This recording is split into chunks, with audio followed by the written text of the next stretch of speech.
नवा कलाम साडी जमात दे अजीम मुबल्लग बलाल मुआज साहब ने लिखिया पिछले दिनों के अंदर। अल्लाह ताला उन्होंने कलम के अंदर जनाबे वाला अल्लाह ताला उन्होंने इल्मो अमल के अंदर बरकत पावे। अल्लाहु अकबर के जा पूछ उस तलवार कोलों हैदर दे की तेवार कोलों उमर हब काफर कट जांदा है ते दिल मेरा ठर जांदा है। हैदर दा शान सुनांदा है ते दिल मेरा ठर जांदा है।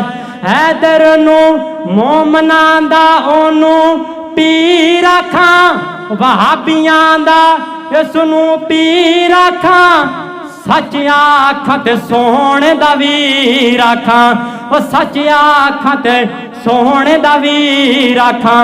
काफर ओ काफर वेख के मर जांदा है ते दिल मेरा ठर जांदा है।